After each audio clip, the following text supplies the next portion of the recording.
continuer, on va accueillir Judith Krivine, qui est présidente du syndicat des avocats de France. On fait du bruit, s'il vous plaît.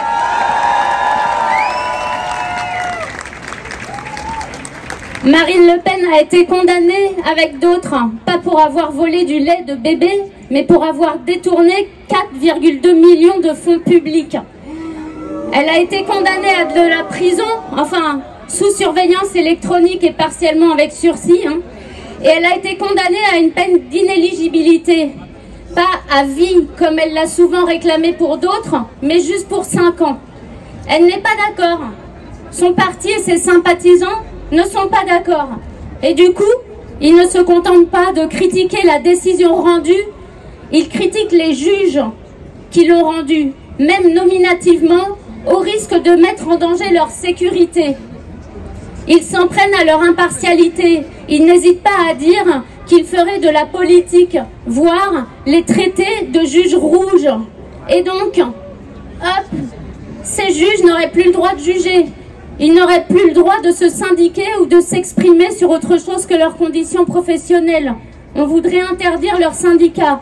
Et le plus pernicieux, c'est que ces critiques sont exprimées au prétexte d'une prétendue atteinte à l'état de droit. Mais en faisant ça, ce sont eux qui mettent gravement en danger l'état de droit et la démocratie. Combien de fois, quand on défend des précaires, des étrangers, des mineurs, des salariés, des manifestants, combien de fois on a le sentiment que des jugements sont rendus contre eux par des juges de droite? Mais dans ces cas-là, on ne dit pas on ne parle pas de jugement politique, on ne parle pas de juges de droite. Non, les jugements sont dits politiques quand ils paraissent de gauche.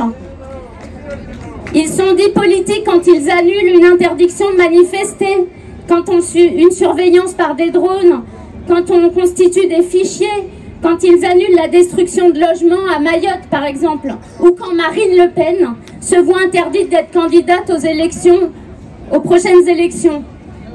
Mais dans la démocratie, on ne choisit pas son juge. La loi est forcément générale car elle ne peut pas prévoir tous les cas en détail, donc il faut l'interpréter. C'est ce que fait le juge. Le juge est impartial, mais il est humain. Il rend des décisions en fonction des faits qui lui sont soumis, en fonction de la loi, en respectant les droits fondamentaux, la Constitution, le droit international, d'une manière aussi objective que possible. C'est comme ça pour tous les litiges.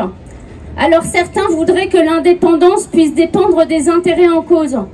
Tantôt, le gouvernement pourrait exiger des juges la plus grande fermeté, quitte à procéder par procédure bâillon, quitte à porter atteinte aux droits de la défense, mais tantôt il faudrait qu'ils s'adaptent. Et pour les personnalités politiques, la seule sanction qui vaille, ce serait la sanction électorale. L'électeur remplacerait le juge. Mais non, non. Quand une personne est accusée de violence contre des enfants, si un juge lui interdit de travailler avec des enfants pour éviter qu'il soit tenté de récidiver, ça ne choque personne.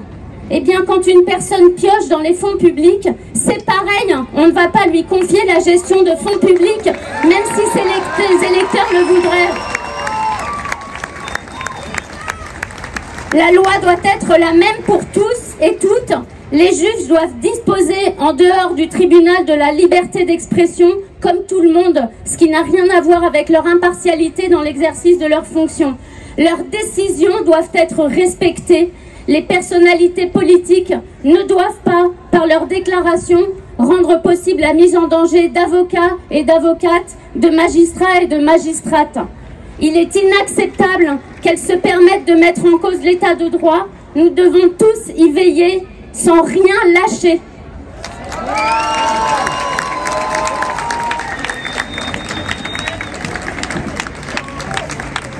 Merci beaucoup.